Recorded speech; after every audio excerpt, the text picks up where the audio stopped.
Second सत्र में आप सभी का स्वागत है। हमारे बीच में मैडम सुषमा ओझा जो प्रोफेसर हैं और हमारी गुरु हैं वो उपस्थित हो गई हैं, उनको प्रणाम। के तिवारी जी आ गए हैं, उनको भी उनका भी स्वागत। सरिता जैन जी आ गए हैं, उनका स्वागत। के तिवारी जी हमारे विद्यार्थी भी हैं, पढ़ाते भी हम लोगों को है और हमारे संगठन के प्रमोटर हैं। मिल गया। इसके अलावा सरिता जैन जी, उनका स्वागत है। सत्यवती जी आ गई हैं, उनका स्वागत है। शीतल बासोपिया भी हैं, उनका भी स्वागत है। नमस्कार सर। सुधा पाठक जी तो पहले से उपस्थित हैं, प्रणाम मैडम। तो और सभी लोग जो ज्वाइन कर चुके हैं उनका स्वागत है। मैडम को स्वागत करते हुए हम ये कह रहे हैं कि वर्चुअली ट्रीटाइज 3 पर ये शायद उनका अंतिम चैप्टर है और आज उसी पर वो चर्चा करेंगे। उसके बाद फिर ट्रीटाइज 4 की कुछ 3-4 चैप्टर बाकी रह जाएंगे, उन पर आगे वो चर्चा करेंगी। तो इन्हीं शब्द हम लोग पूरा मैडम को दे रहे हैं। मैडम मैं शेयर कर दे रहा हूँ। धन्यवाद सर, सबको नमस्कार।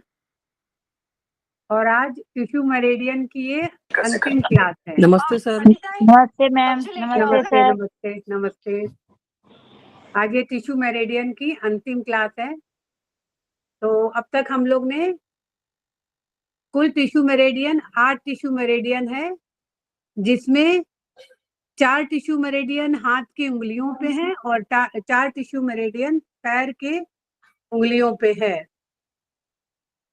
तो डॉक्टर वॉल जर्मनी के एलोपैथिक डॉक्टर थे और उन्होंने डर्मेट्रॉन नामक मशीन से जितने भी हम पॉइंट्स पढ़ रहे हैं या जान रहे हैं, उन्होंने डर्मेट्रॉन मशीन से उस पॉइंट्स को चेक किया। मतलब ये कोई इमेजिनरी लाइन नहीं है, ये वाकई में उस ऑर्गन तक जाके, उस टिश्यू लेवल तक जाके काम कर रहा है।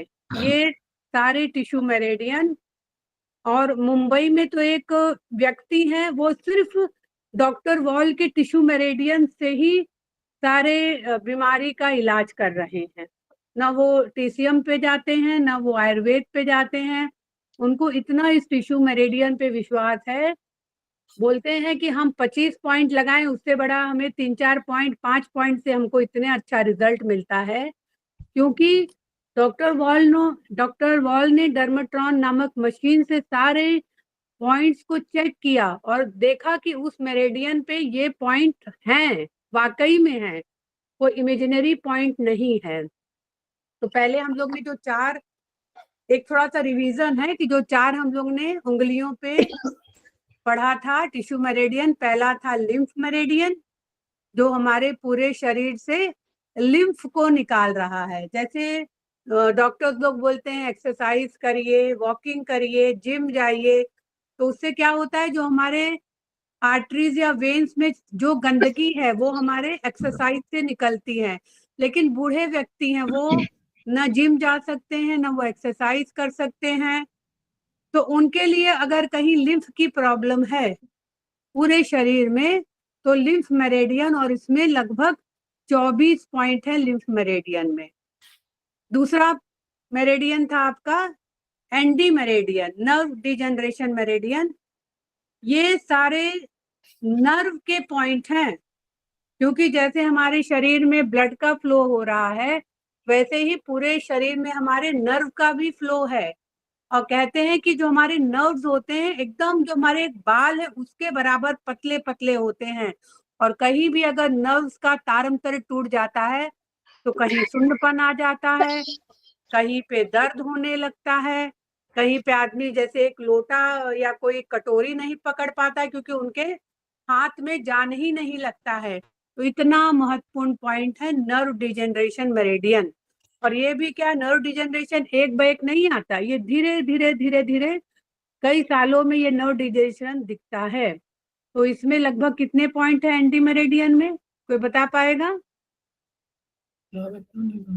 5 है। कितने पॉइंट है नर्व डिजनरेशन में? 4 है मैम। 4 हैं। 6 है मैम। चलिए देखा जाए कितने हैं।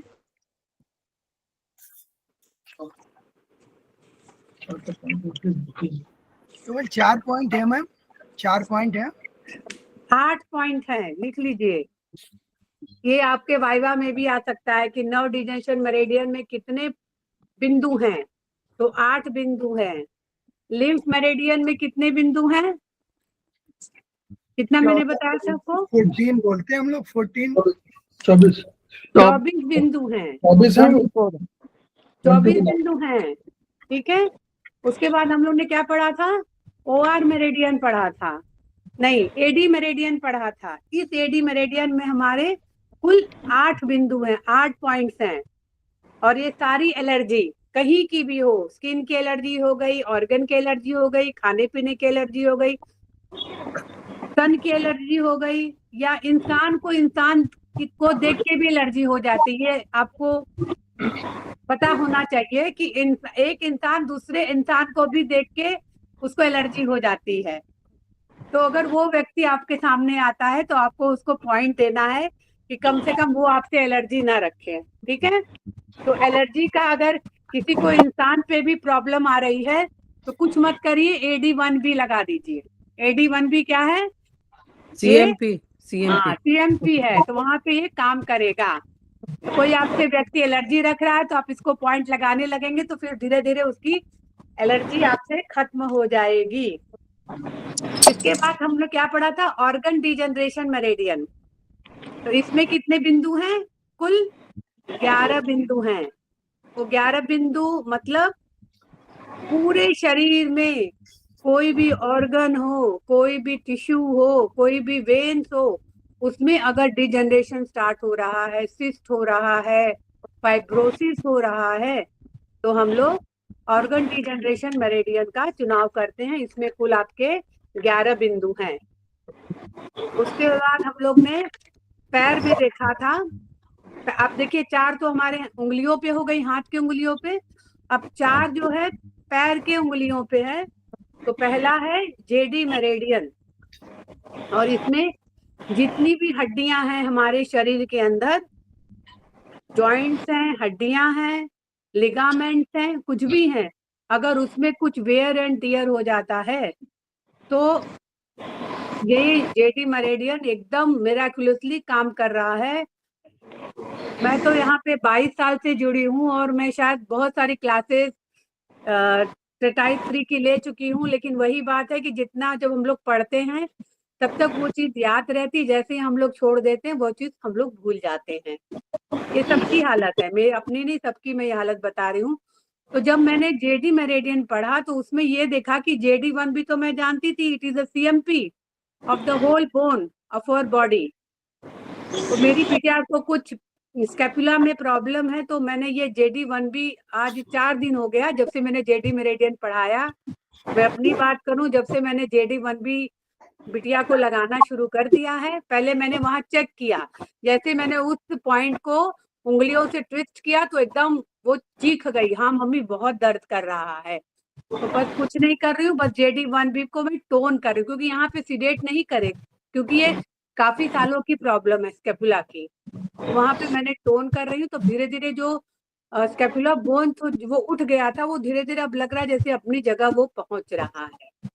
मतलब सिर्फ 4 दिन के पॉइंट लगाने से मेरी बिटिया ने कल कहा कि मम्मी मुझे 20% मुझे आराम है। तो जब 20% 4 दिन के पॉइंट लगाने से आराम है तो समझ लीजिए ये पॉइंट कितने मार्वेलस, कितना मिराकल्स काम ये कर रहा है, ठीक है।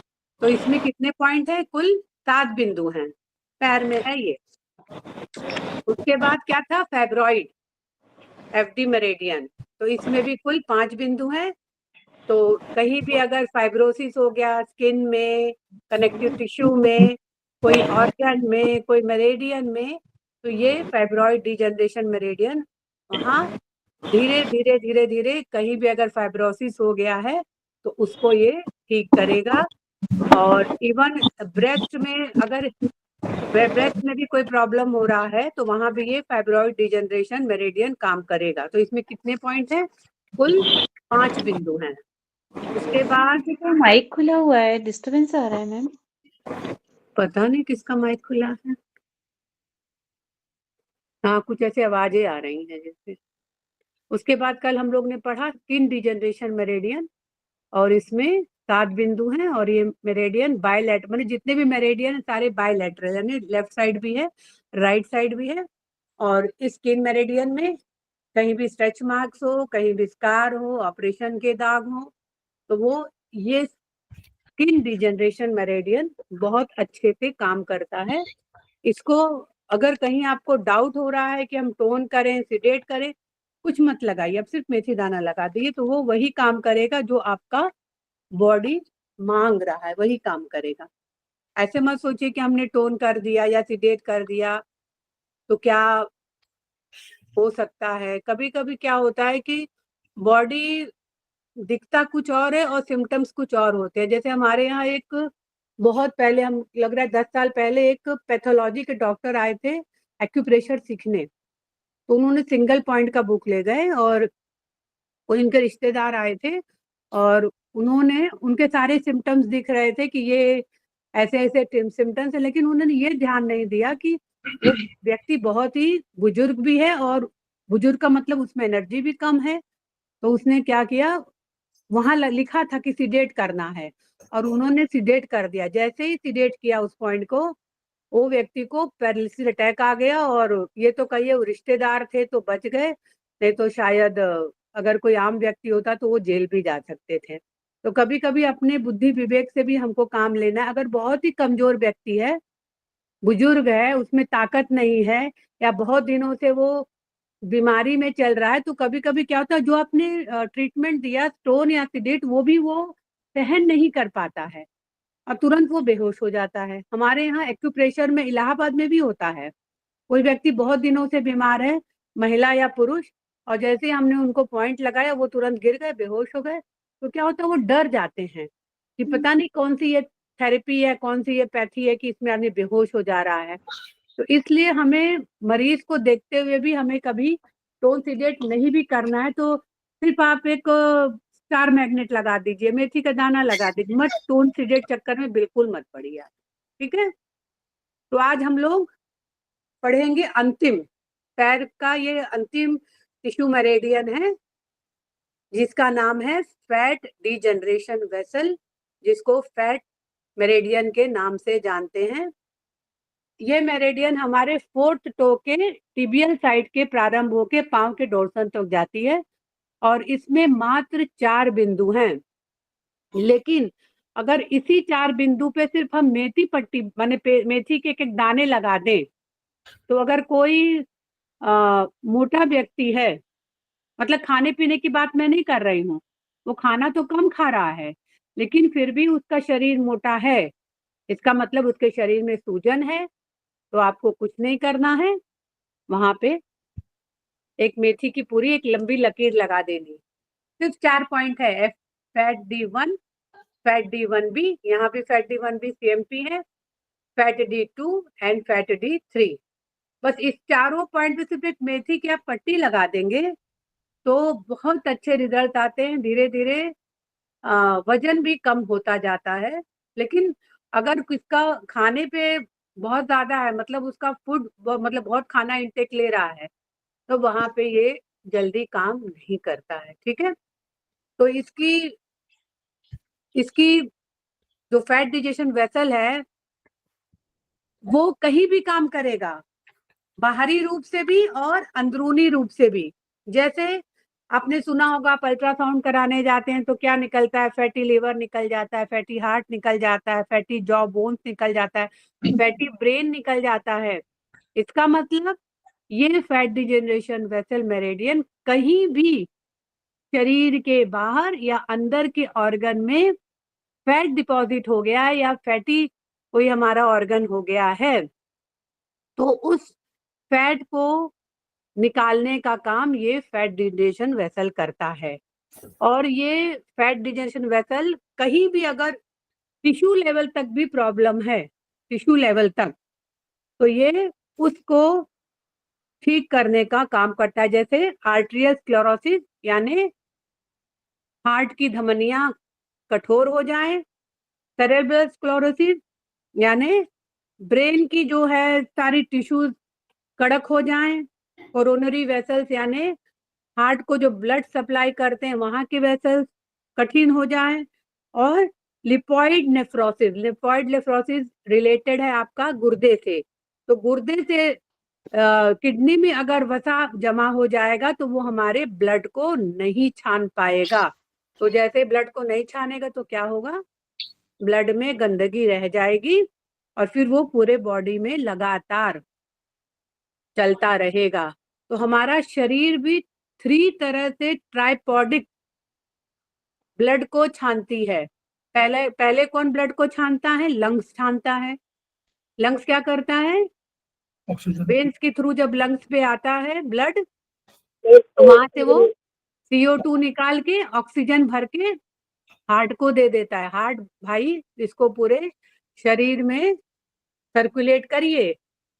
उसके बाद लीवर में भी ब्लड जाता है छानने के लिए। देखिए, पहले तो लंग्स ने ब्लड को छाना, फिर लीवर ने ब्लड को छाना, और तीसरी बार हमारी किडनी ब्लड को छानती है। मतलब ट्राइपॉडिक हमारा सर्कुलेशन है कि एक बार लंग्स ब्लड को छानती है, दोबारा लीवर छानती है और दोबारा किडनी छानती है।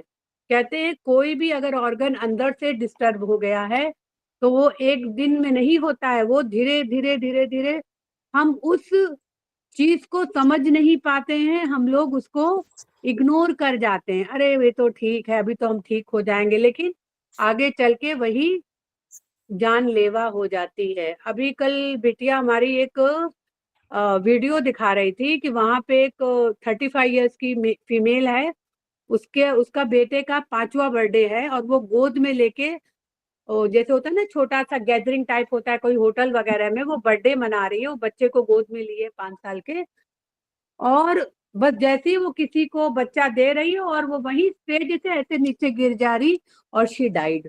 सिर्फ 35 साल की थी वो। तो कहीं भी अगर बॉडी कुछ सिग्नल दे रहा है तो वो उसको हमको इग्नोर नहीं करना है। हमारे यहाँ क्या है, हम लोग के यहाँ मतलब ये सबकी कहानी, मेरी भी कहानी, हम इंडियंस जो हैं अपने कहीं भी अगर बॉडी कोई सिग्नल देता है तो उसको हम इग्नोर कर जाते हैं। जैसे मैं अपनी बात कहूँ, आज से 6-7 साल पहले मैं बात करती थी तो मेरा मुंह ऐसे हो जाता था, बात करते टेढ़ा ऐसे हो जाता था। तो मेरी बेटी बोली, मम्मी आप मुंह क्यों टेढ़ा कर रही हैं? मैं तो शीशे में तो देख के बात नहीं कर रही थी, ऐसे सामने बात कर रही थी। बिटिया मैंने बोली कि मम्मी आप ये बार बार अपना मुंह टेढ़ा क्यों कर ले रही हैं? हमने कहा नहीं, मैं तो मुंह नहीं टेढ़ा कर रही हूँ। बोली नहीं मम्मी आप बात कर रही हैं तो मुंह आपका एकदम टेढ़ा हो जा रहा है। तो शाम को मेरी वहाँ ड्यूटी थी इलाहाबाद में, प्रयागराज में, तो मैं भाग के गई, खेमका जी थे वहां पे। मैंने खेमका सर से बोला, अब मैंने अब से बात भी किया तो बोला कर सर देखिए मेरे ऐसे मुंह टेढ़ा हो जा रहा है। तुरंत सर ने पॉइंट दिया, बोला ये पैरालिसिस आने से पहले की ये सिग्नल दे रहा है। अगर आप पॉइंट नहीं लगाती तो शायद 3-4 दिन में आपको पैरालिसिस अटैक आ जाता है। मतलब मुंह टेढ़ा होना भी ये बता रहा है कि आपके शरीर में पैरालिसिस, मतलब देखिए कितनी अच्छी इंडिकेशन है हमारा एक्यूप्रेशर कि अगर कोई चीज आने वाला है उसका भी सिग्नल हमारा शरीर देता है। अगर वो मुंह टेढ़ा वाला हम नहीं जानकारी लेते या नहीं जानते, तो शायद जानते हैं अगर कोई प्रॉब्लम हो जाती है शरीर में तो वो ठीक होने में समय लगता है। तो अगर कहीं इंडिकेशन आपको आ रहा है कोई भी ऑर्गन में, अंदरूनी या बाहरी, आपको उस पर ध्यान देना है। अब यहाँ पे एक क्वेश्चन लिखा है कि what is madam fat disease. हाँ एक इसके बाद मैंने देखा है कि लोग बात करते हैं तो उनका मुंह अपने आप बात करने में, मतलब वो हैबिट ही हो जाती है कि लिप्स तिरछे साइड बढ़ते हैं। हाँ, तो ये आगे पैरालिसिस चल नहीं के है हो सकता है ये पैरालिसिस हो आगे चल के। और नाक भी टेढ़ी हो जाती है। हाँ, तो ये पैरालिसिस के लक्षण है, ये आगे चल के तो हो क्या सकता करना है। चाहिए? पॉइंट देना पॉइंट चाहिए। देना चाहिए। हाँ, पॉइंट देना चाहिए।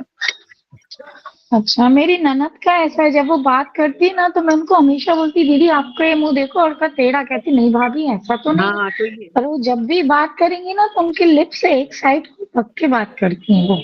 हाँ, तो ये सब वो और है अभी इंडिकेशन। तो 52 ईयर की हैं, वो ज्यादा एज भी नहीं अब है। आजकल देखिए बीमारी का कोई ईयर नहीं, मतलब कोई उम्र नहीं लिखी हुई है। अब 18 साल 20 साल में हार्ट अटैक हो जा रहा है, पहले का हार्ट अटैक कहाँ सुनाई पड़ता था इतने छोटे उम्र में। अब कोई बीमारी की उम्र नहीं, क्योंकि हम लोग की लाइफस्टाइल बिगड़ गई है, हमारी खाने की आदत बिगड़ गई है, हम फिजिकल वर्क कुछ नहीं करना चाहते, मेंटल वर्क खूब करना चाहते हैं। एक तो मोबाइल, सबसे बड़ी बीमारी तो मोबाइल हो गया है। 1 सेकंड किसी का मोबाइल छूटता नहीं हाथ से, और इसमें इतनी रेज होती है मोबाइल में कि वो आगे धीरे-धीरे हमारे ब्रेन के न्यूरॉन्स को डिस्टर्ब कर रही है। एक छोटा बच्चा आया था प्रयागराज में, मात्र हमको लग रहा है रहा होगा 7-8 साल का, एकदम दुबला-पतला, मतलब उसके खाली स्किन पे लग रहा था, खाली चमड़ा चढ़ा, इतना दुबला-पतला था और अजीब-सा वो तिरछा होके देख रहा था, अजीब जैसे मेंटली डिस्टर्ब लग रहा था। क्या था कि वो दिन भर, बचपन से, जब से वो पैदा हो के जब समझदार हुआ, तब से उसको माँ ने मोबाइल पकड़ा दिया, क्योंकि उसको काम रहा होगा। वो मोबाइल खेलते-खेलते उसके सारे ब्रेन के जितनी प्रॉब्लम थी, सारा उसको दिख गया था।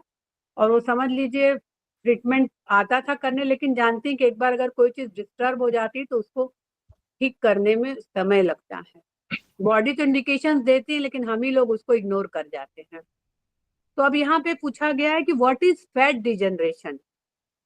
तो आपको पता है कि सेल हमारी क्या है, स्ट्रक्चरल और फंक्शनल यूनिट है, एक सेल।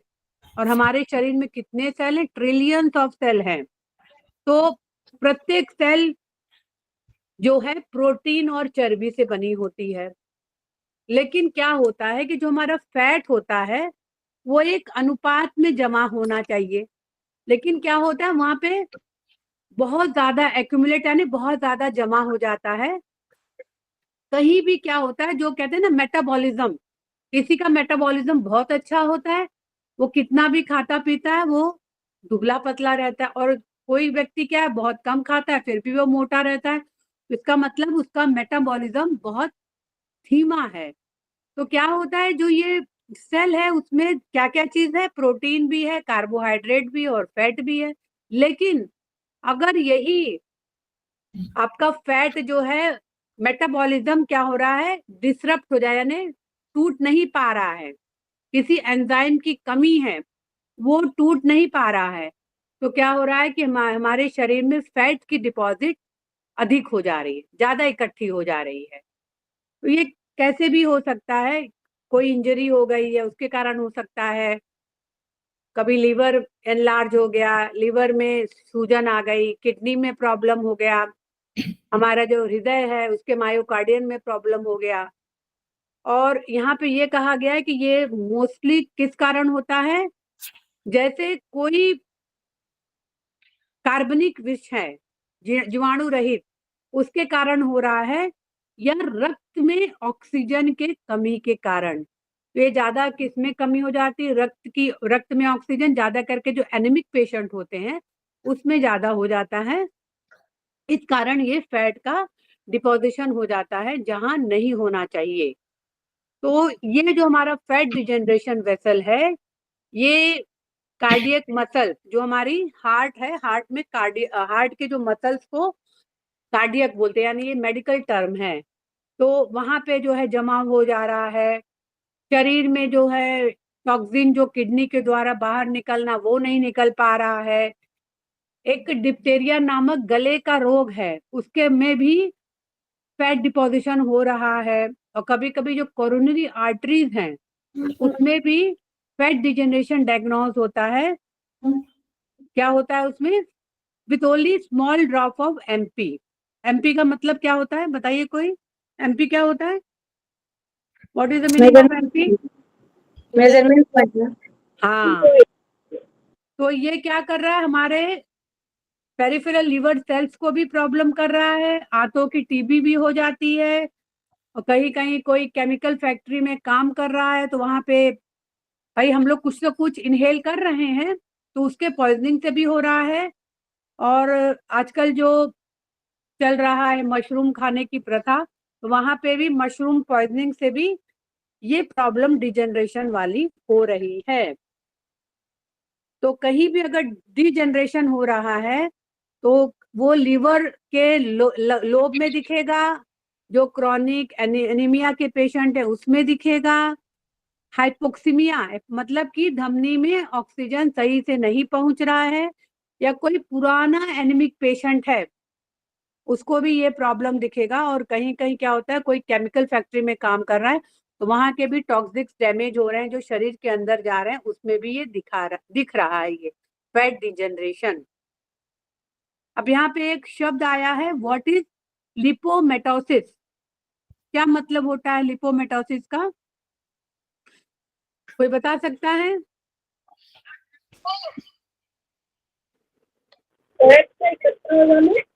हाँ, गांठें जो थोड़ी सॉफ्ट गांठें होती हैं वो मैम।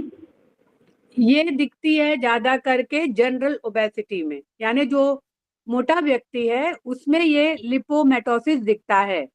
ये क्या है? ऑर्गन रिलेटेड एडिपोसिटी है। एडिपोसिटी का मतलब होता है वहां पे चर्बी का जमाव हो, जो बोलते हैं ना एडिपोज टिश्यू, जो हमारे शरीर में एडिपोज टिश्यू है वहीं पे बहुत ज्यादा चर्बी का जमाव होने लगता है और वहां पे क्या हो जाता है, एक fat structure type parenchymal tissue बन जाता है।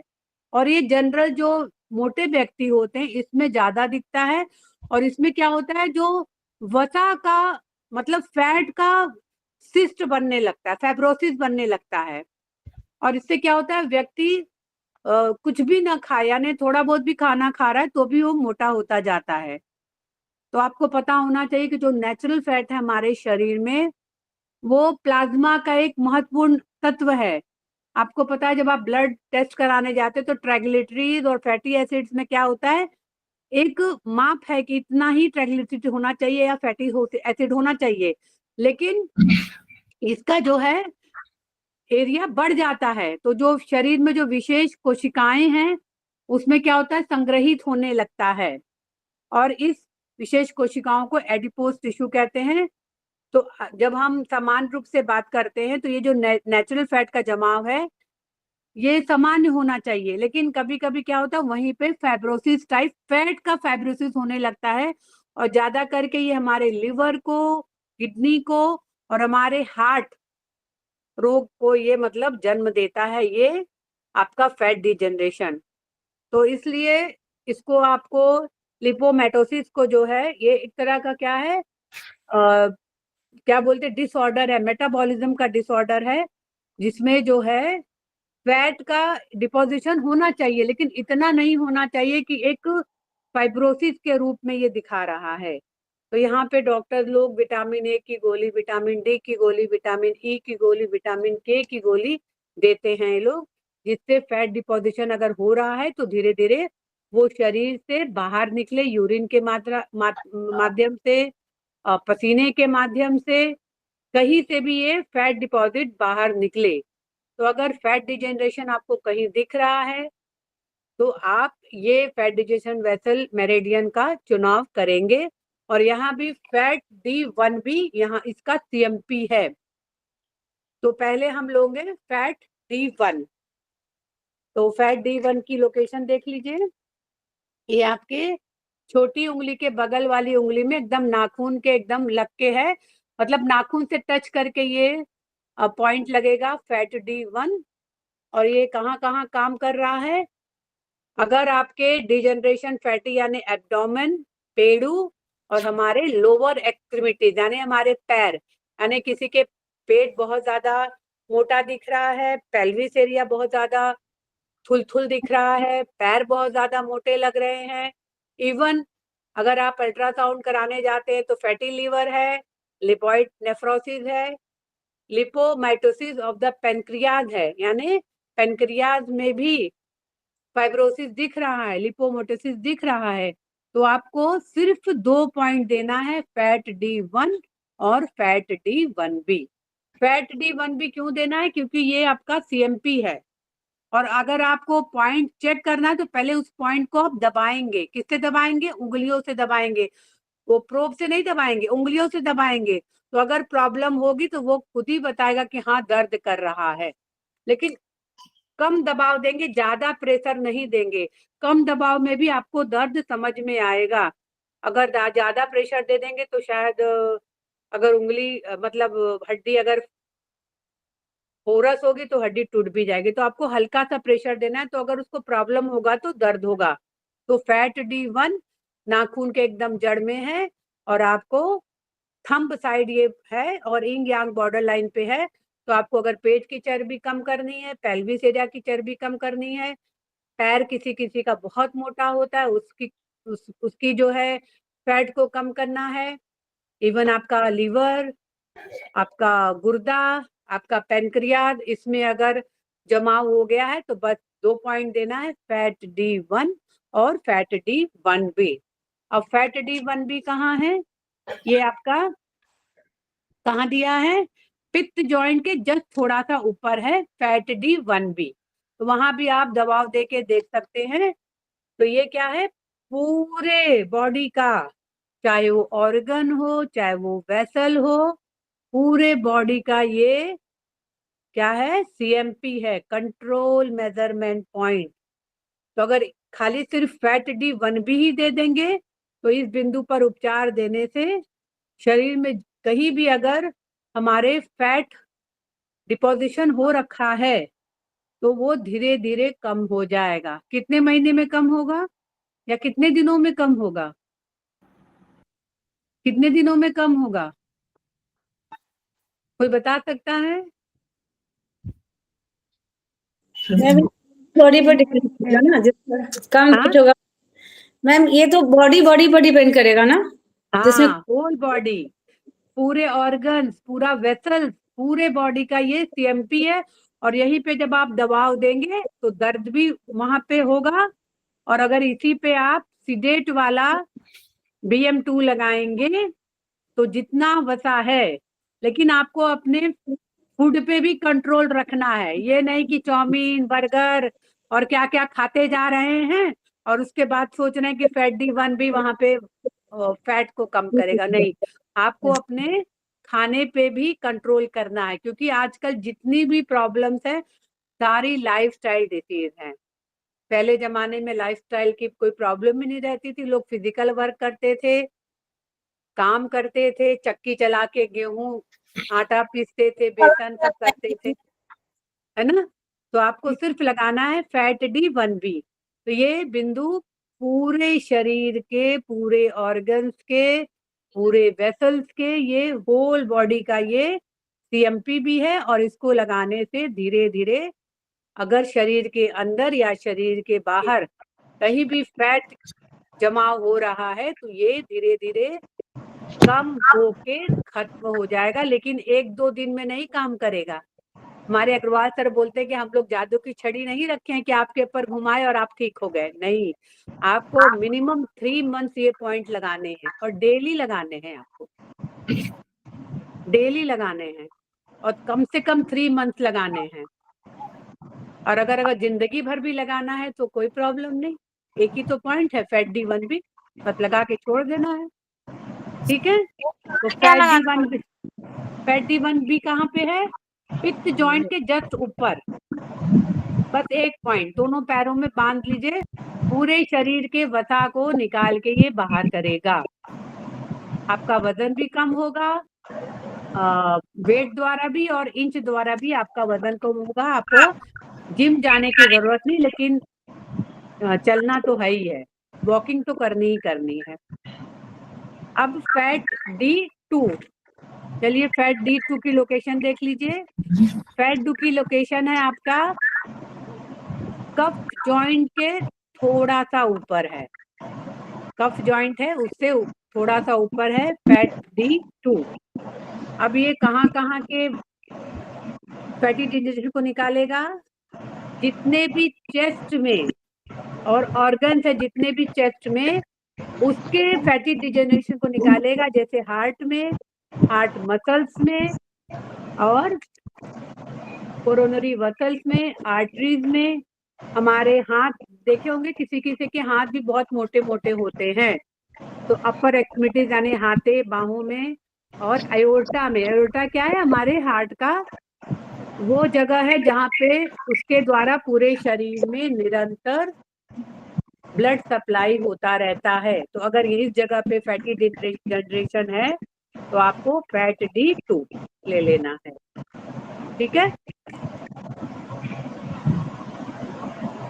कुछ क्वेश्चन है आपको? मैम इसमें सीडेशन ही करना है? हाँ, सिडेशन ही करना है। अगर फैट D में टोन कर देंगे तो क्या हाल होगा? टोन करेंगे तो क्या हाल होगा? और बढ़ जाएगा मैम। बढ़ जाएगा। बढ़ जाएगा। तो हमको यहाँ पे फैट को बढ़ाना है कि घटाना है? घटाना है मैम। घटाना है मैम। घटाना है। तो ये घटाना है। सारे पॉइंट सीडेट ही होंगे, टोन कभी नहीं होंगे फैट डी में। तो अगर फैट डी 2 लेंगे तो ये हमारे हार्ट में जो फैट जमा है उसको निकालेगा, हार्ट मसल्स में जो फैट जमा है उसको निकालेगा, जो कोरोनरी वेसल्स है उसमें फैटी डिजनरेशन को निकालेगा, आर्टरीज हैं उसको जितनी वसा जमा है उसको निकालेगा, हमारे हाथ काफी मोटे मोटे हैं तो उसको पतला करेगा, और एयोर्टा में अगर फैटी डिजनरेशन है तो उसको भी, इसको धीरे धीरे कम करके जो फैट वहां पे जमा है उसको ये निकालेगा फैट D2। तो ये कहाँ पे है? कफ जॉइंट के थोड़ा सा ऊपर। ये लोकेशन आप लोग देख लीजिए, फैट D2। अब फैट D3 कहाँ पे है? जो कफ जॉइंट है उससे जब नीचे उतरेंगे, ये सारी देखिए हड्डियों पे ही है, तो एक गोलाई दिखेगी हड्डियों की, वहीं पे आपका फैट D3 है। अब ये जो फैट मैडम D3 तो जहाँ पे फैट कम होगा फिर वहां का भी फैट कम होगा क्या? नहीं, वहां तो ऑलरेडी कम है तो क्यों कम होगा? ये हम पॉइंट क्यों लगा अच्छा। रहे हैं पहले बताइए आप? ये हम लोग पॉइंट फैट क्यों दे कम रहे हैं? करने के लिए, फैट कम हाँ, करने के लिए। फैट कम करने के लिए। तो ये पॉइंट वहां काम करेगा जहां पे फैट जमा हुआ है, यानी वसा जमा हुआ है। जहां पे फैट ऑलरेडी कम है वहां पे ये कोई काम नहीं करेगा। ठीक है, तो मैम फैट D3 क्या है? मैम अगर कोई बहुत मोटा व्यक्ति है तो वो लगा सकता है? तो पूरा लगा ले ना, पूरा फैट डिजनरेशन को पूरा पट्टी लगा ले, पूरा लगा ले। चारों पॉइंट लगा दें मैम उनके? चारों पॉइंट क्या, मेथी की पट्टी जैसे हम लोग नहीं बांधते हैं अपने अच्छा अच्छा अच्छा। पित्त जॉइंट, उसी तरह मेथी की पट्टी लेके ऐसे लंबा सा लकीर लगा ले पूरा। तो उसका ऑर्गन वाइज भी अच्छा अच्छा। फैटी प्रॉब्लम होगा या शरीर से भी फैट होगा, लेकिन प्लस उसका खाना भी चेक करना है कि वो क्या खा रहा है। अगर ओके मैम। खाना वो बहुत ज्यादा तेल घी वाला खा रहा है उसके बाद फैट वाला पॉइंट लगा रहा है तो शायद उतना रिजल्ट नहीं आएगा। ठीक है, ओके। तो फैट D3 क्या है? ये कितने भी हमारे जो स्कल में ऑर्गन्स हैं, स्कल में क्या है? हमारे ब्रेन है, तो ब्रेन में भी फैट जमा हो जाता है। तो क्या लिखा है? सेरिब्रल स्क्लेरोसिस, यानी जो हमारे ब्रेन के वेसल्स है उसमें में कड़ापन आ जाता है। जो हमारा सेरिब्रम है ब्रेन के अंदर वो ज्यादा बहुत मुलायम पड़ जाता है, फैट के कारण मुलायम पड़ जा रहा है। तो सेरिब्रम को मुलायम नहीं पड़ना है, एक उसका अनुपात रहना है। मुलायम पड़ने का मतलब वहां पे बहुत ज्यादा फैट का जमाव हो गया है। तो फैट D3 पूरे हमारे सिर का क्या है, अगर ट्रीटमेंट देना है, इवन हमारे जॉ बोन्स यानी जो हमारे जबड़े हैं उसका भी फैटी डिजनरेशन का ये बहुत महत्वपूर्ण पॉइंट है। और ब्रेन वेसल्स, यानी आप जानते हैं मैम ब्रेन एक प्रश्न पूछना है। बोलिए। इसमें पहला तो है सेरेब्रल स्क्लेरोसिस, इसमें काठिन्य हो गया उनका मस्तिष्क में, और दूसरा हो गया मुलायम हो गया सेरेब्रम में, तो दोनों में ही हमको सिडेशन देना पड़ेगा मैम? एक में सिडेशन ही देना एक पड़ेगा। में तो हार्ड हो गया, एक में सॉफ्ट हो गया मैम। नहीं, कोई वो फर्क नहीं पड़ रहा है। मुलायम भी हो गया तो क्यों मुलायम हुआ? हो सकता है वहां गांठें हो रही, मुलायम गांठें हो रही हूँ। अच्छा अच्छा। मुलायम गांठें, कहीं कहीं कड़ी गांठें भी होती, कहीं कहीं मुलायम गांठें भी होती हैं। गांठ है, वसा की गांठ है, लेकिन कहीं कठिन वाली गांठ है, कहीं मुलायम वाली गांठ है, लेकिन आपको सिडेशन ही वहां पे करना है, टोन कभी नहीं करना है आपको। Okay ma'am, okay, thank you. अच्छा, जॉ बोन में भी अगर किसी का देखते हैं ये चीज बहुत ज्यादा फुला फुला रहता है, ये एरिया पूरा फुला रहता है, तो इसका मतलब उसके जॉ बोन में भी डिजनरेशन हो रहा है, फैटी मतलब हो रहा है। उसके जो ब्रेन के वेसल्स हैं, आपको पता है आपके ब्रेन में न्यूरॉन्स होते हैं, उसमें ब्लड फ्लो लगातार बना हुआ होता है। तो अगर कम हो गया ब्रेन में तो आप समझ सकते हैं कितनी बड़ी सुनामी हम लोग के शरीर में। अगर ब्रेन के वेसल्स में कहीं प्रॉब्लम हो गई तो हम लोग तो समझिए तुरंत पैरालिसिस अटैक, तुरंत आदमी कोमा में चला गया। तो अगर ये सबसे बचाव करना है तो फैट D3 तो यहाँ पे कुछ प्रोटोकॉल दिए हुए हैं, जैसे फैटी सुधा लीवर है, प्लीज माइक ऑफ कर लो प्लीज। ट्रीटमेंट सुधा प्रोटोकॉल है फॉर फैटी लीवर, जी ma'am. For fatty heart and fatty brain. तो दो ये जो सुधा है एक्चुअल में। ये प्रोटोकॉल जो बना हुआ है, ये हजारों पेशेंट पे दे के खेमका जी ने इस प्रोटोकॉल को बनाया हुआ है। ये नहीं कि सिर्फ इन्होंने मनगढ़ंत प्रोटोकॉल, नहीं, इन्हें हजारों पेशेंट से ये प्रोटोकॉल दिए हुए हैं, तब जाके ये प्रोटोकॉल बना हुआ है। तो अगर किसी को फैटी लीवर है तो बस क्या करना है, PN4 SI1A फैट D1 और फैट D1B। फैट D1B तो जरूर देना, क्योंकि ये कंट्रोल मेजरमेंट में नहीं, CMP है। तो ये अगर फैटी लीवर है, अगर आप अल्ट्रासाउंड कराने जा रहे हैं और आपका फैटी लीवर आया, तो बस यही 4-5 पॉइंट आप लगा लीजिए धीरे धीरे। अगर आप दोबारा जाएंगे तो फैटी लीवर आपका खत्म हो गया रहेगा। इन पॉइंट्स को सिडेट ही करना है सबको। हाँ, सिडेट ही करना है, सिडेट ही करना है। फैटी हार्ट, कौन से लगाएंगे? हाँ, कलर अगर इस पे लगाना हो फैटी लिवर पे तो कलर कौन सा? लगाना है तो हमको देखना पड़ेगा थोड़ा सा, ठीक है, देखना पड़ेगा हमें, देख के हम आपको बताएंगे, ठीक। अब फैटी हार्ट है तो ये पॉइंट है PN4 SI1A फैट D2 और फैट D1A, सारे मैम पॉइंट। मैम हाँ, इसमें भी जैसे फैटी हार्ट है और हार्ट मेगाली जो होता है, हाँ, दोनों चीज सेम होती है क्या मैम? दोनों देखिए, मेगाली मतलब वो मेडिकल टर्म है, वो मेडिकल टर्म है।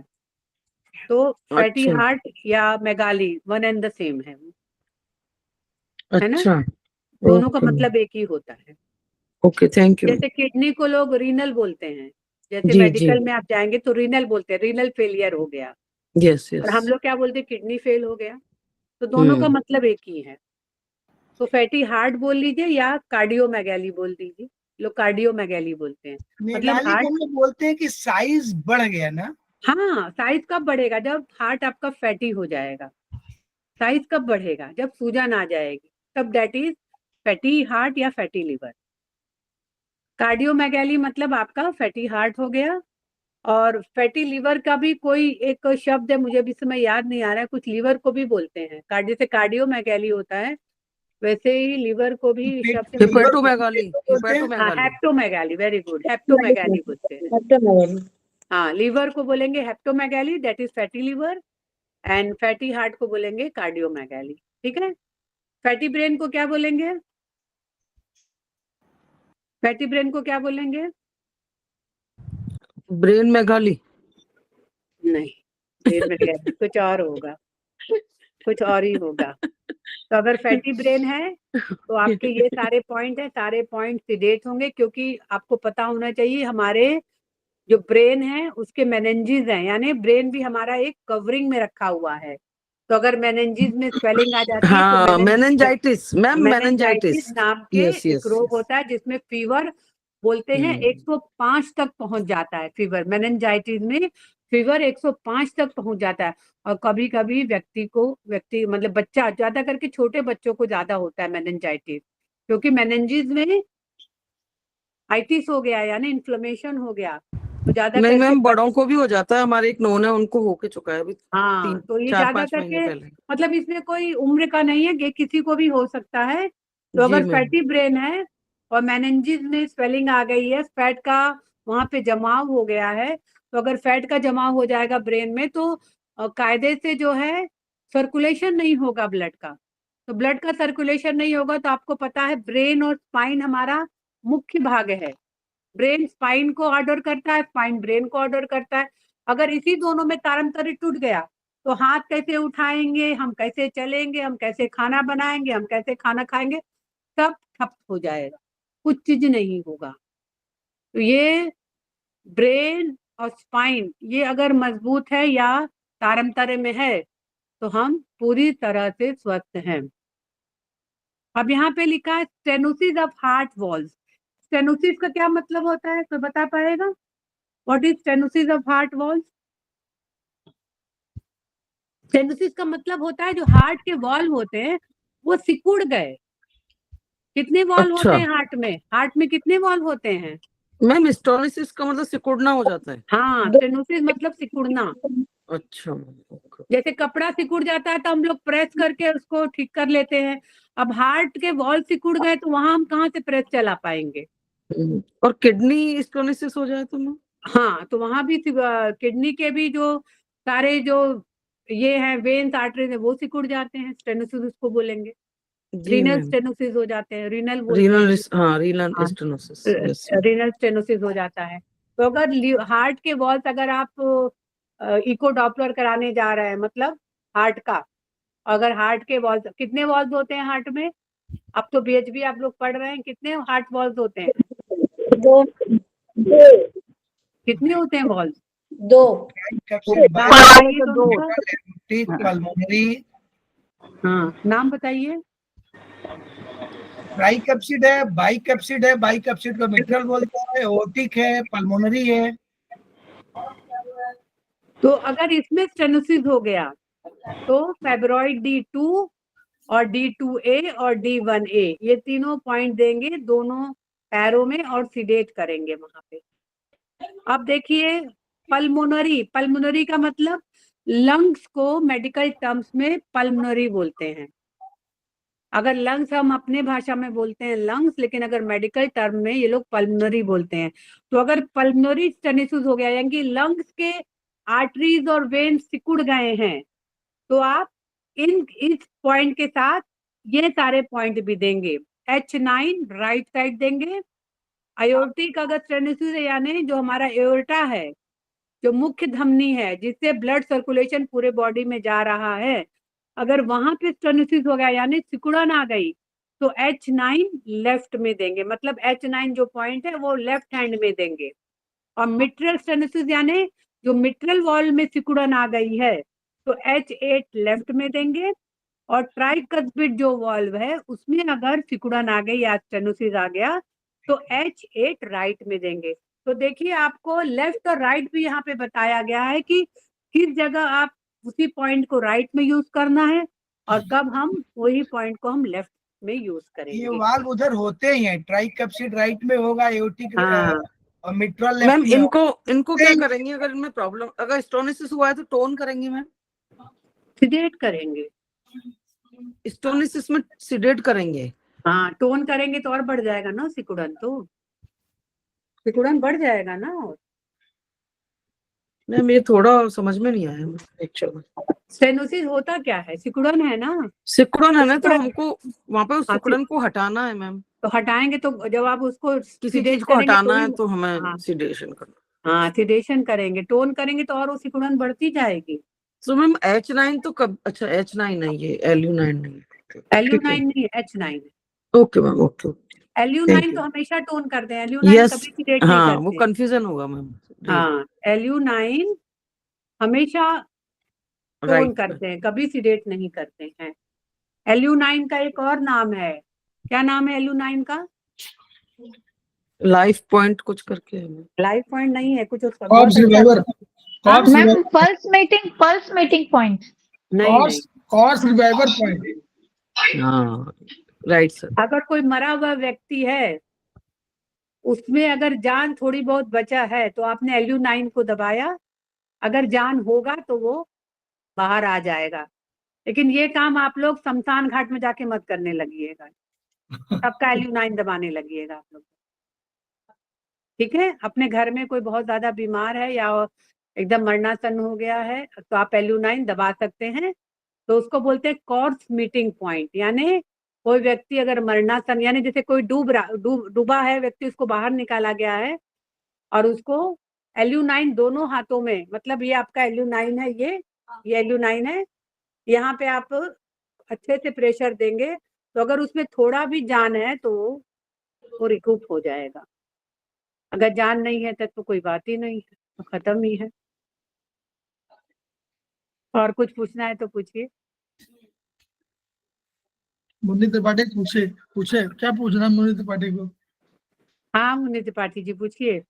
प्रभात वर्मा सर खूब नाम ले रहे हैं मुन्नी त्रिपाठी का आजकल। अच्छा, बड़ी फेमस हो गई मुन्नी त्रिपाठी। हाँ हाँ, हाँ, वहाँ पूछते हैं, क्वेश्चन पूछते हैं मुन्नी त्रिपाठी से। चलिए कुछ पूछिए मुन्नी जी। इस टाइम कलर के बारे में पूछ रही थी कि फैट की डिजनेशन के लिए कलर कौन सी है? हमको लगता है ब्लैक कलर लगाने पे, क्यों सर, ब्लैक कलर लगाने पे काम करेगा? करेगा ब्लैक तो। कलर लगाइए, हाँ, ब्लैक कलर लगाइए। ब्लैक कलर लगाइए। जैसे बच्चा है आपका, और नहीं पॉइंट रेड कलर लिखा हुआ था। कहाँ पे? वो वर्चुअली रेड कलर को जलाने के लिए यूज कर रहे हैं। वो हम लोग आयुर्वेद में रेड कलर को हम लोग जलाने के लिए यूज करते हैं कि मतलब फैट जो है वो गल जाए। हमारा अग्नि का काम क्या है? जलाना, और जलाना काम है तो वो जलाने का काम कर रहे हैं कि मतलब अगर कोई टिश्यू हो तो जला दें। और अगर ब्लैक लगाएंगे तो इन्फेक्शन कोई है, इन्फेक्शन की वजह से है, तब तो ठीक है, ब्लैक यूज होगा। और अगर जलाने का काम करना है तो फिर रेड लगाना पड़ेगा। और कुछ पूछना है आप लोग को? यस सर, मेरे को पूछना है मैम। हाँ बोलिए। तो मेरे बेटे के हाथ में जो है, ये रिस्ट के पीछे की तरफ जो है, इधर में ये गोला सा हो रहा है उसका। पहले एक बार पहले भी हुआ था तो उसका तो ऑपरेशन किया था 10-12 साल पहले, पर फिर वो गोला सा हो रहा है एक इधर में, यहाँ इधर में इसमें। तो उसके लिए आप थोड़ा कुछ बता दीजिए मुझे। तो गोला वो दर्द करता है कि ऐसे ही बस बना हुआ है नहीं, गोला? दबाने से तो होगा, दबाने से, पर वैसे दर्द नहीं होता। मतलब ऐसे नहीं कि प्रॉपर ऐसे दर्द हो रहा हो, दबाने से दर्द होता है मैम। तो फैट D1 भी दिया जाए क्या सर यहाँ पे? तीनों मैम, एसके, फाइबर, एसके और फैट, तीनों से काम करना पड़ेगा। तीनों काम करना पड़ेगा। और फाइबर। कोई आपके मैथ्स में भर्ती थे, उनका क्या हाल है? वो थोड़ा अभी फिर उनका वो अंदर तो वो लगाने नहीं देंगे ना, कुछ उसमें है, इमरजेंसी वार्ड में है। पर अभी कभी कल तो थोड़ा उनका वो ऑक्सीजन लेवल थोड़ा ठीक हो गया था मैम, और इन्फेक्शन भी थोड़ा ठीक हुआ है जैसे वो बोल रही हैं। अब देखो जिसकी दुआएं लग रही होंगी मैम, क्या पता आप लोगों की दुआएं लग रही हो उनपे।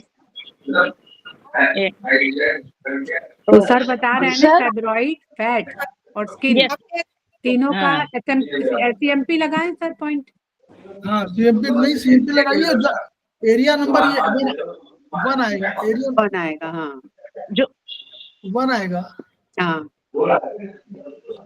सर जैसे मैम बोल रही हैं हाँ कि गोला बढ़ गया तो अपन बोलेंगे वहां पे आकाश बढ़ गया है ना। हाँ तो अपन उसके लिए ग्रीन कलर लगाएंगे चारों साइड तो उससे भी सही हो जाएगा। आकाश का सिलेक्शन ग्रीन है, लगा के देखिए ग्रीन कलर भी। Yes ma'am. और एक क्वेश्चन है मैम, किसमें उसी में जिसमें गोला बढ़ा हुआ। सरदा जैन मैडम बोलिए जी वही जो बोलिए। मैम सत्यवती मैम बता रही हैं कि गोला बन गया है, तो मैंने कहा वहां का आकाश बढ़ गया है। आकाश तो नहीं, आकाश, पृथ्वी तत्व। हाँ पृथ्वी तत्व, सही सॉरी मैं पृथ्वी तत्व बढ़ गया है तो उसको ग्रीन कलर से यदि यहाँ गोल पर कर है देंगे। मैम, यहाँ इस जगह में है, इस अगर जगह में है। पृथ्वी तत्व को सिलेक्ट करना हो तो क्या Yes, क्या करेंगे बोलिए? ग्रीन कलर लगाएंगे ना, ग्रीन कंट्रोलर है उसका, ग्रीन। पृथ्वी का येलो को पृथ्वी, आगे बोलिए। येलो के आगे क्या जाएगा? ऑरेंज। ऑरेंज तो उसका मदर पॉइंट हो गया, ऑरेंज तो। तुम सरिता जी आयुर्वेद का अलग है और आप TCM से कर रही हैं। अच्छा, हाँ आयुर्वेद में उसके आगे वाला जाइए ना, काल। सर अभी आयुर्वेद के कलर मुझे क्लियर नहीं है, मैं TCM की बात कर रही थी। हाँ तो पृथ्वी, वहाँ पृथ्वी की बात हम नहीं कह रहे, वो जरूरी नहीं कि वहाँ पृथ्वी हो, वहाँ तो दूसरा, वहाँ पे पॉइंट सेलेक्ट करके करना पड़ेगा। यहाँ तो हम लोग पृथ्वी तत्व की बात तब कर रहे हैं जब आयुर्वेद की बात करें तो पृथ्वी तत्व होगा। पृथ्वी के लिए आपको अगर करना पड़ेगा, जैसे मुन्नी त्रिपाठी पूछ रहे हैं, अगर पृथ्वी तत्व मान के कर रहे हैं तो हम लोगों को करना पड़ेगा ऑरेंज लगाना पड़ेगा, रेड करने। Okay sir. और अगर YNM में हम, जैसे हम लोग इसमें करना चाह रहे हैं फैट और एसके और फाइबर में, तो इन तीनों के पॉइंट्स में जब पॉइंट लगाना होगा तो या तो हम लोग सिलेक्ट करेंगे, कौन सा पॉइंट सिलेक्ट करेंगे, हम लोग CMP पॉइंट सिलेक्ट करेंगे और प्लस ये एरिया आएगा नंबर 1 पर, नंबर 2 पर, ये वाला एरिया नंबर 2 पर आएगा। Yes sir. एक क्वेश्चन और है सर मेरा। नहीं पहले एक- समझ गए, इसको बताइए पहले। हाँ समझ गए, हाँ लेकिन 1 नंबर नीचे आएगा, 2 नंबर आएगा इस चेस्ट के एरिया में, तो हाथ पे अगर है तो 2 पर आएगा। YNM में कर रही है तो 1 में आएगा। बस सर मेरे को तो एक ही चीज बताइए, मैं तो ऐसे में वो हो जाती हूँ अभी। नहीं नोट कर लीजिए ना, उसको नोट हाँ करना जी। है आपको। अगर YNM में कर रही है तो 0 1 2 है, वहां 0 से शुरुआत है, तो इसलिए हम 1 बोल रहे हैं। और अगर आप डॉक्टर वॉल्व कर रहे हैं तो 1 2 3 है, तो 1 होगा। CMP पॉइंट भी करिए और 1 भी करिए, नहीं 2 करिए। 2 ये चेस्ट Two. वाला एरिया है तो 2 Yes, करिए। Yes sir. जी, हाँ अब वो बोलिए। हाथ पे है सर, यहाँ पर, यहाँ हाँ राइट तो हैंड 2 पे 2 2 पे Two करूँ, नंबर। ठीक है सर। जी। और एक लड़का है, उसके वो 26-27 साल का लड़का है, उसकी नीचे वाली आंख में, लेफ्ट साइड की आंख में इन्फेक्शन है सर। नीचे वाली पलक में जो अंदर से जी इन्फेक्शन हो जाता है, तो वो अब वैसे डॉक्टर बोल रहे हैं बहुत क्रिटिकल होता है ये, ऐसे ऐसे वो दवाई डालता है, पर उससे कुछ फर्क नहीं पड़ा उसको। और ने क्या मतलब, पलक झुक रही है कि इन्फेक्शन है? लाल है? सर देखने में बिल्कुल नॉर्मल है आंख तो, पर अंदर हाँ। से वो हल्का सा कभी कभी लालीपन जैसे रहता है, पर इन्फेक्शन बता रहे हैं डॉक्टर उसको। तो अब हम लोग अब आयुर्वेद बताएं कि चाइनीज को? तो आयुर्वेद बता दीजिए, फिंगर वाला बता दीजिए सर। फिंगर नंबर आप ही बताइए, फिंगर नंबर ये कौन सी है? Index finger. जो आंख किसमें है? आंख इतना नंबर 3 अग्नि है ना? यस फिंगर सर, नंबर 3 अग्नि, फिंगर नंबर 3। यस तो सर। फिंगर नंबर 3 में ट्रीटमेंट करना है, तो finger number 3 third spiral. Finger 3 third spiral. अब थर्ड। जलन है कि नहीं है? जलन है कि नहीं बोलिए। यस सर, जलन है उसको। जलन है तो Yes, sir. आपको जलन और लाल है, तो जलन के लिए 3 सीडेट 7 सीडेट। 3 सीडेट और 7 सीडेट, ठीक है सर। 4 tone 8 tone. 4 टोन जल बढ़ाइए, 4 tone. Yes sir. 8 tone. 8 tone 8 क्यों? टोन। रंग जो है आंखों Yes, का sir. रंग जो है, हम कह रहे हैं कि आंखों का रंग जो लाल हो गया है, तो लाल Yes, रंग sir. है 7वां नंबर, तो 7 हाँ, नंबर को yes. सिलेक्ट करिए और 8 नंबर को गुलाबी को बढ़ा दीजिए, आंखें गुलाबी हो जाए। तो ठीक है sir. 3 7 sedate third spiral, finger number 3 third spiral, 3 7 sedate, 4 8 tone, 0 9 sedate, 09 0 two 9 sedate infection का वो लगा। 09 सीडेट हो गया। नहीं 0 tone 0 tone 9 sedate, 0 tone 9 sedate, ठीक है सर। वो इन्फेक्शन ठीक का है। ट्रीटमेंट है, उसको नोट कर लीजिए हमेशा। ठीक वो है। हमेशा सबके लिए 0 टू 9 सीडेट इन्फेक्शन का ट्रीटमेंट है, उसको ठीक है। ऐड कर दीजिए।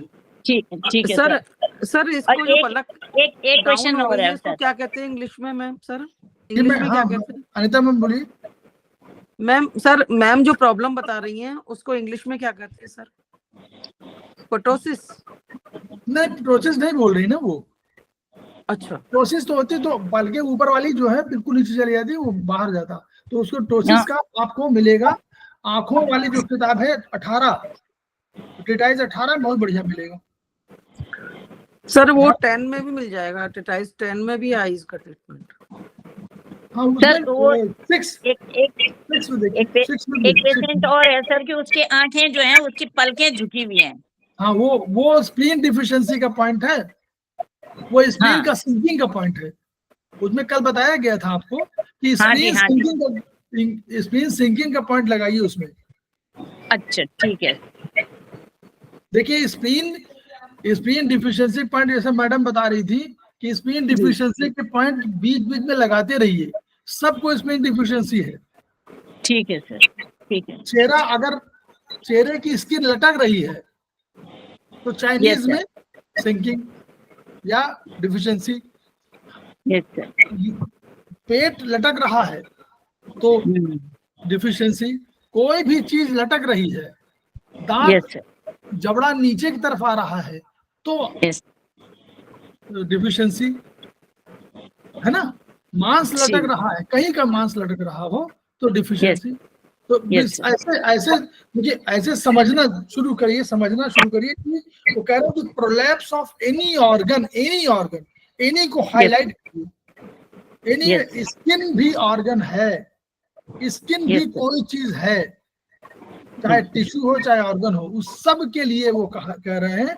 बहुत इसको इस तरह सेंटेंस को पढ़िए, उसको हल्के से मत पढ़िए एनी, बस जहाँ हो ठीक है। जो भी चीज हो कंट्रोल, कोई भी चीज कंट्रोल करने का स्किन का काम है चाइनीज में।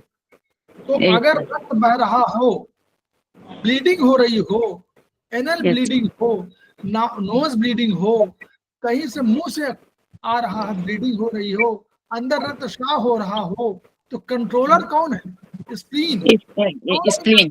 तो डिफिशिएंट है वो। दूसरा उसका रिलेशनशिप, इस स्प्लीन को जब भी पढ़िए या इन ऑर्गन्स को पढ़िए तो हमारे एक लीवर महोदय है, इनको मत भूलिए, तुरंत लीवर चैप्टर में जाइए और लीवर क्या क्या नहीं कर सकता ये देखिए।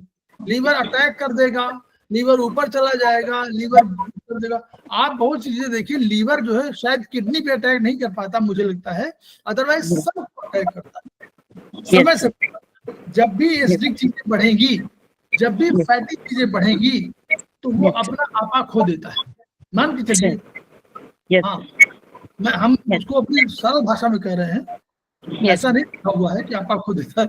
आपा खो देता है मैंने कंट्रोल के बाहर होता है, अपनी सीमा को क्रॉस करने लगता है, तो वो जो है ऊपर चला जाएगा और आपको ब्रेन को सरदर्द जो आपका होने लगेगा, एक आधा सीसी का दर्द, क्या बोलते हैं उसको, आधा CC sir migraine, left side migraine का जो हो जाता है। हाँ, माइग्रेन लेफ्ट साइड में लीवर का हो जाएगा, राइट साइड में गॉल ब्लैडर का हो जाएगा, लेकिन कभी कभी गॉल ब्लैडर का भी लेफ्ट साइड में हो जाता है। तो इसलिए गॉल ब्लैडर को करेगा जिसका लीवर ऑर्गन है, जिसका गॉल ब्लैडर ऑर्गन है, जिसका बर्थ नवंबर के आसपास हुआ है, दिसंबर में हुआ है, समझ लीजिए, दिसंबर जिसका बर्थ है 8 दिसंबर से 7 जनवरी तक, उसका गॉल ब्लैडर कंट्रोलर है, बर्थ ऑर्गन है। तो उसको भी आप समझ लीजिए, ये जिसका लीवर है उन सबको समझिए कि लीवर को बैलेंस रखिए, जिंदगी की कोई भी ऊंचाई आप क्रॉस कर पाएंगे। और अगर वो बैलेंस नहीं हुआ तो वो अटैक स्पिन पे करेगा, लूज मोशन करा देगा, कभी इतना अटैक करेगा स्टमक पे अटैक कर देगा, कॉन्स्टिपेशन करा देगा, कभी हार्ट करेगा, हार्ट को तो आपको लगेगा करे हार्ट बैठा जा रहा है, लंग्स में करेगा तो वो आपको वो सांस लेने में दिक्कत आने लगेगी, ब्रेन में करेगा तो हो जाएगा।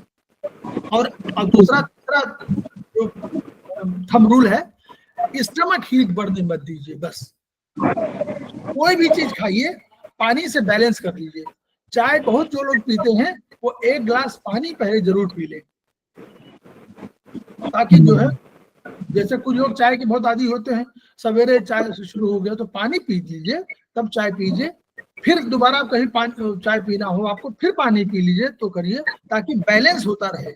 अदरवाइज क्या होगा, एसिडिटी बढ़ेगी, और एसिडिटी बढ़ेगी तो आपको बहुत से जो समझ में नहीं आते हैं, अभी प्रभात वर्मा सर आपने पढ़ा है सेमेस्टर 4 वालों को, वो बात बताएंगे कि जो है आपका बुखार है तो बुखार के कारण क्या है, सर दर्द है तो कारण कितने हैं, तो वो पूरा यहाँ से लेकर ऑर्गन पूरा सब डिस्कस करते रहेंगे।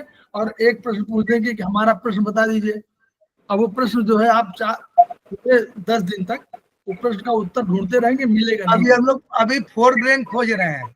हाँ, 4 ग्रेन खोज रहे, नहीं मिला हमको, हम आपको दे देंगे, कल परसों पहले हम आपको दे देंगे। सर हम बोलते सुन लीजिए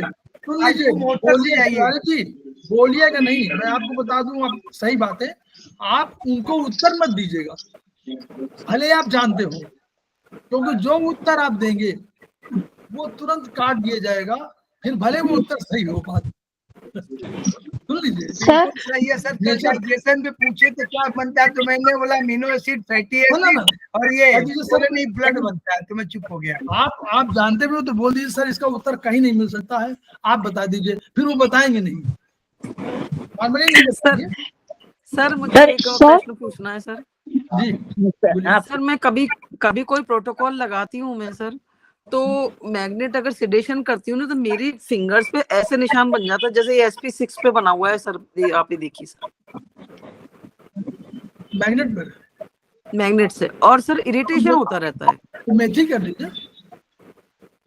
और नहीं तो अगर कोई प्रोटोकॉल जब आप लगा रही हैं तो नहीं कोई भी प्रोटोकॉल लगाएंगे तो सब जगह हो जाता है नहीं कि कोई एक ही कोई जगह पर। किसी किसी में, जैसे अब मैं जैसे स्टमक हीट लगाया तो स्टमक 21 पे हो गया और SP6 पे हो गया, बाकी किसी पे नहीं हुआ सर। कोई बात नहीं, आप ऐसा करिए। तो मैं देखिए इसीलिए हम लोग कितनी विधाएं मालूम है, YNM से लेकर के चाइनीज से लेकर के आयुर्वेद से लेकर सब मालूम है। आप तुरंत प्रोटोकॉल चेंज कर दीजिए। सर स्टमक हीट का क्या होगा? Colour SP012। अरे कलर पे करा दीजिए। नहीं स्टमक हीट पे कल एक जो केस स्टमक स्टडी हीट थी पे कलर नहीं लगाएंगे। उन्होंने स्टमक हीट पे केस स्टडी में बोला था उन्होंने कि स्टमक वाले पे 2, 3, 4 सीडेट 5, 6 टोन। हाँ? क्या जी? 2, 3, 4 सीडेट 5, 6 टोन इस पर right ring finger bath joint जहाँ पे स्टमक आ रहा है। हाँ स्टमक आ रहा है तो सिंपल सा 2, 3 देखिए स्टमक हीट वही हो गई ना। देखिए मैडम कह रही हैं कि एक मैग्नेट लगाती है तो इनके वो हो जाता है, तो मैंने कहा कलर लगा लीजिए।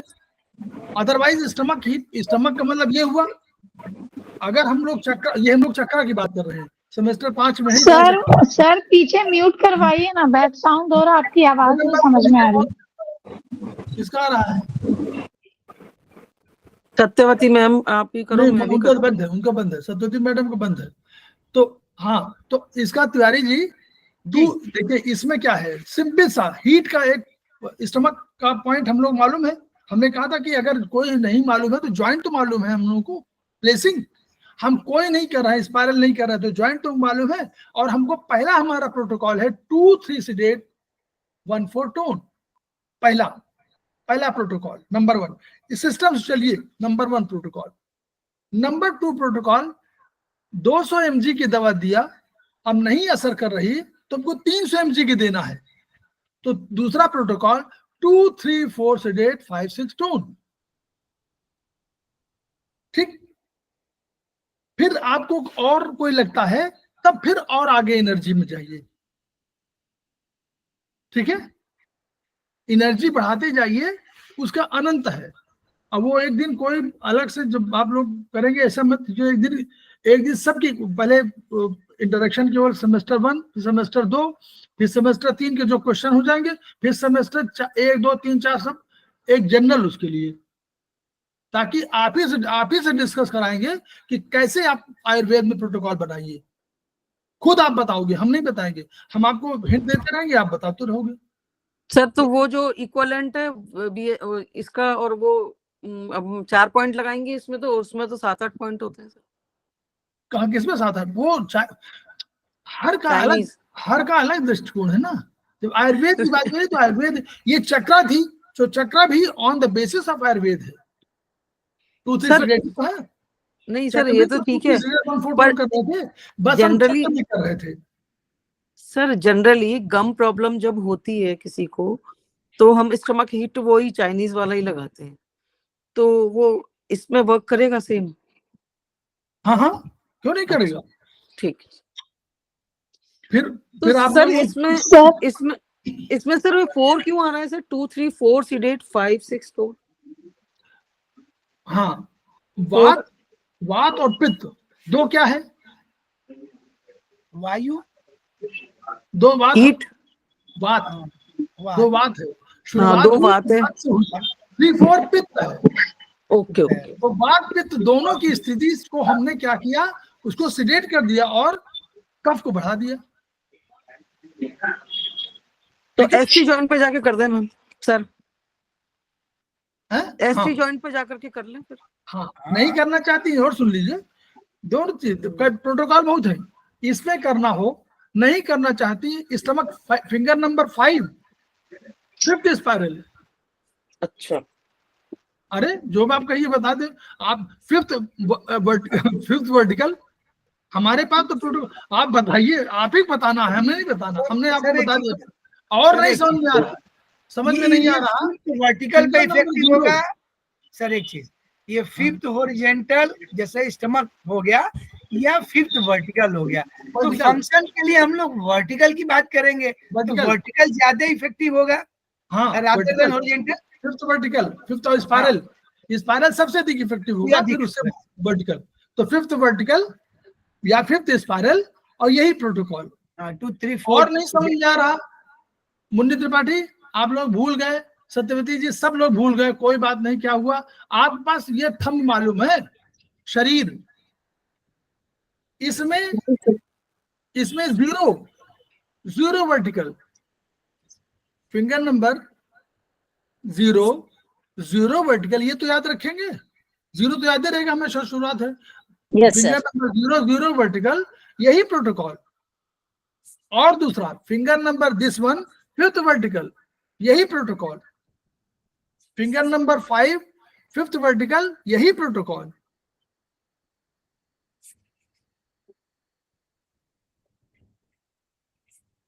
ऐसे मतलब बनाना आप लोग सीखिए, हमको बताइए ना कि सर ये प्रोटोकॉल हमने बनाया हुआ ये।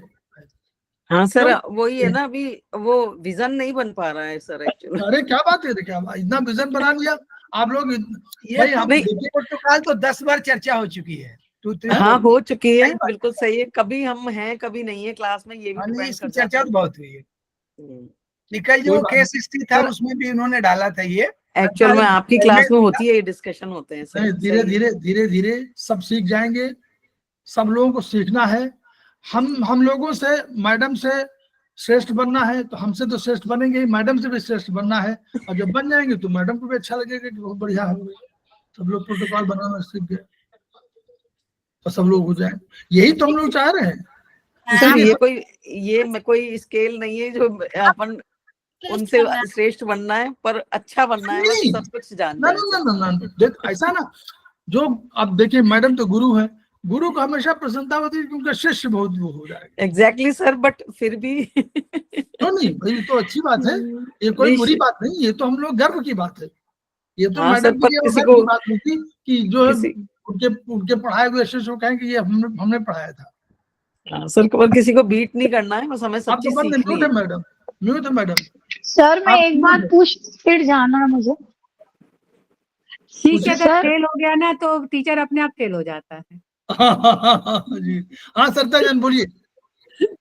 सर वो दोपहर में मैंने जो क्योरी डाली थी तो मैंने उनसे बात की वो दीदी से, तो अच्छा उनके पास सरिता सर जान, कोई भी जी एक हमारी बात क्यों सुन लीजिए, हम भी भूल गए, जी हमारे किसी काम से आप लोगों को कोई दुख हुआ हो, तकलीफ हुआ हो तो हम क्षमा प्रार्थी हैं। ये ओहो बात सर भूल ही गया शर्मिंदा था, मत करो, क्षमा, इतने क्षमा शर्मिंदा प्रार्थी, सर। इतने क्षमा आए हैं सब में, तो मैं उसको बोल दूं। सर सर हम आप भी सबसे इतना क्षमा ऐसे मांगते हैं, समझाते हैं बिल्कुल। सर, आप लोग बहुत अच्छे से सर समझाते हैं। शर्मिंदा मत करिए, हम लोग तो बच्चे हैं आपके, कैसी बात कर बच्चे रहे हैं नहीं आप। हो, अरे ये तो अभी आप वही चल रहा है ना। बिल्कुल आजकल बिल्कुल बच्चे ही सर, ज्यादा बिल्कुल। बदमाश हो गए हैं। हम भी क्षमा प्रार्थी हैं सभी से, कुछ बोलने में आ जाता है तो इसके लिए हम हाँ भी बोलिए क्षमा सरिता प्रार्थी जान, उत्तम बोलिए, क्षमा, आप बोलिए। उत्तम क्षमा, सभी से उत्तम क्षमा। वही हाँ बोलिए, अब आप बताइए कौन सा प्रश्न है। सर मेरा भी सर एक जो प्रश्न है मैंने सर। दोपहर में मैंने क्वेरी डाली थी तो वो दीदी से मैंने बात करी प्रयागराज जाने के लिए, तो वो कह रही उनके पास कोई भी डॉक्यूमेंट्स नहीं है। वो उन्होंने मकान चेंज किया तो सारे उनके मिस हो गए सर।